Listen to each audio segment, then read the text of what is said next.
All right, so I want to talk to you guys just a little bit about resumes and just a bit about the recruiting process that we go through here in the School of Accountancy. The heaviest recruiting does take place during the fall, and that's fairly obvious because of the career fairs that we have, the resume labs that we have. Um, so the fall really is a busy time for us, especially in this class, as we try to prepare you guys to take that step from student in most cases to professional. So here's just a little bit about the resume assignment. This is posted in the week one folder and in the resume section. Also, we'll move a copy of that folder into the week two folder. It'll have all the same content. And then in the week three folder, you will find the actual link to submit your finalized resume. So the resume must be up to date as possible by the time that you turn it in. Don't worry. Once you do the resume cafe and all that, your resume will be up to date. You shouldn't have to worry about that. Please make sure that it is professional and that you are paying attention to the detail. These are both very important things. You're handing these over to other professionals. You do not want to hand them something that would be embarrassing for you or that you feel was not up to your best work or your best attempt. But again, going through that resume cafe, asking myself or one of the GAs in this class, Jenna or Austin, to go over and review your resume, you are going to end up with a professional looking resume. It is a 50-point assignment, so it's roughly 5% of the final grade in this course as of right now, and hopefully through the end of the semester, we've got 1,050 points available in this class. It is 50 points of that, so it's roughly 5%. This is a note to you. You are required to attend Resume Cafe. If you are an online student, you have the choice to attend either in person or virtually. Okay, you'll need to go on Handshake or to the Career Center site to sign up for that virtual meeting, but you do have that option if you are an online student. If you're a seated student, we're going to have just very brief class that day, probably 20 minutes or less, and then you're free to go. So I know you've got time to attend the Resume Cafe. The reason I think this is so important is because you are having this reviewed by the people that are trying to hire you. They are going to tell you prior to the career fair kind of what they expect from your resume, okay, and what they expect from you as a professional. So I require this. I require attendance for these events. They are excellent opportunities that not every student gets. So please take advantage of this. If you do not attend the event, you will get a score of 0 on your resume assignment. That's just the harsh reality of this. I don't enjoy being this way about it, but I find that if I do not find some way to be somewhat punitive about this, that people will take advantage of that. So if you don't attend the event, you will get a 0 on your resume assignment. And remember, that is 5% of your final grade. So please attend the event. Now, one thing I will say, if you receive conflicting advice between myself or the writing lab or and the Career Center, probably lean in the direction of the Career Center. Typically speaking, they're the ones that are really very in touch with the current trend of resumes. There are a couple of things that they might tell you that I don't think are a great idea to put on your resume, particularly for accounting, because they're not doing just accounting resumes. They're doing resumes for all of the College of Business typically. So, a construction management resume looks very different from an accounting resume, right? So there are some things they may tell you that it's okay to put on a resume that I wouldn't necessarily recommend for an accounting student. Communication. So obviously, Accounting 300, we are big into communication. We are focusing on the importance of being a good communicator in accounting. That is why you see so many announcements from me if you're an online student. It's not because I enjoy bugging you or blowing up your inbox. It's because I am trying to communicate with you guys as much as I possibly can. And you're going to find that is the case when you get into a professional environment. Those of you that are already in a professional environment know you get tons of email. You get tons of communication from your employer. It's going to be the same in this class, and we hope that the communication that we're providing is effective. And you should be providing effective communication. That's one of the skills we're going to learn in this class. Okay, being able to communicate really does provide a competitive advantage for you. That's just a fact. Somebody that is great with numbers and great at accounting tech, technicalities and knowing the rules of accounting, they're going to have a good job.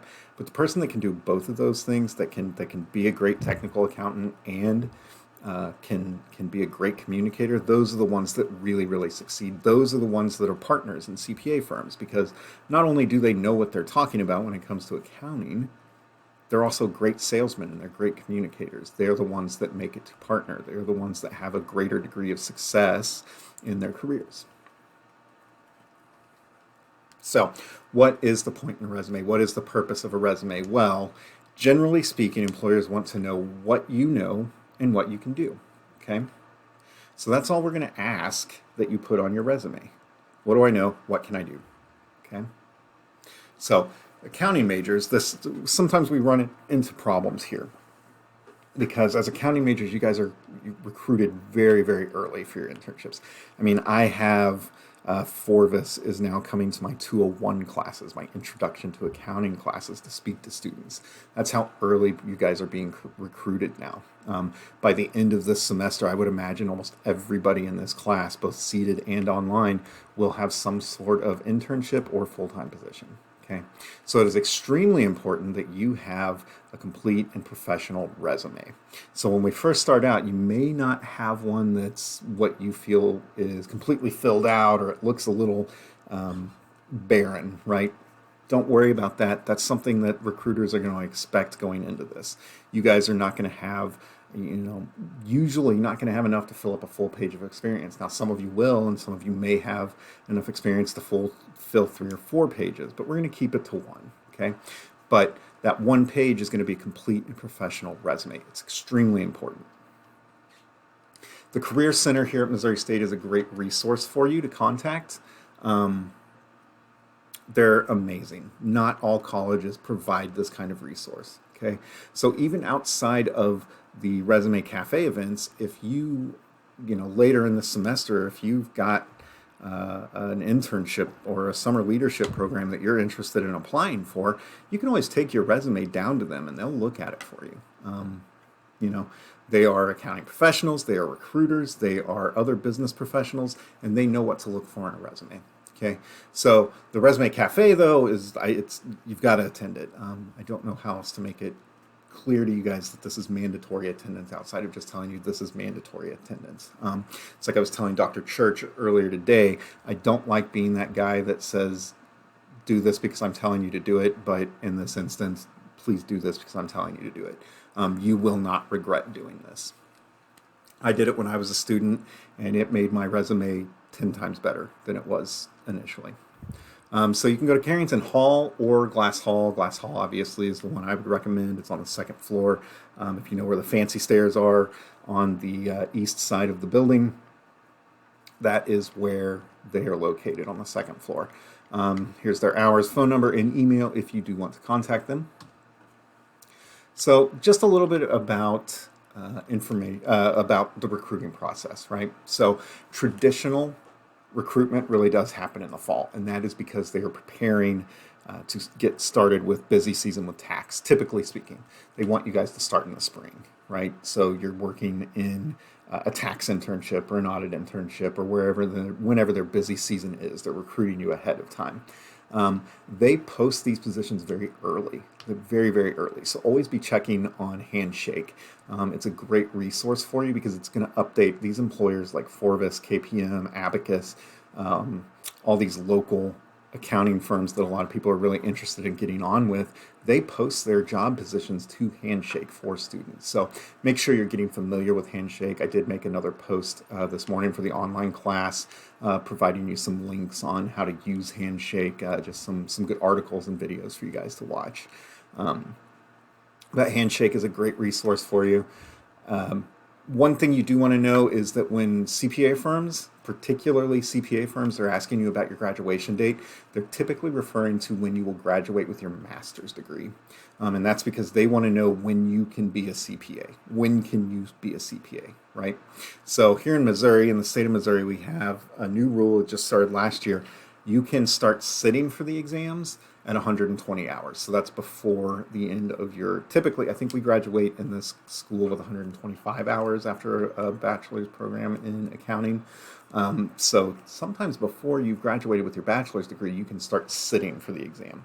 Now, even if you pass those exams, you still have to wait until you've got 150 hours to use the credentials or the CPA title.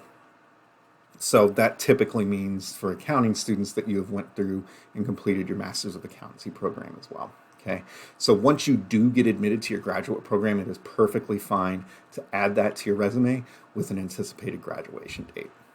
If you've not yet admitted but you plan to apply, you can use an objective statement within your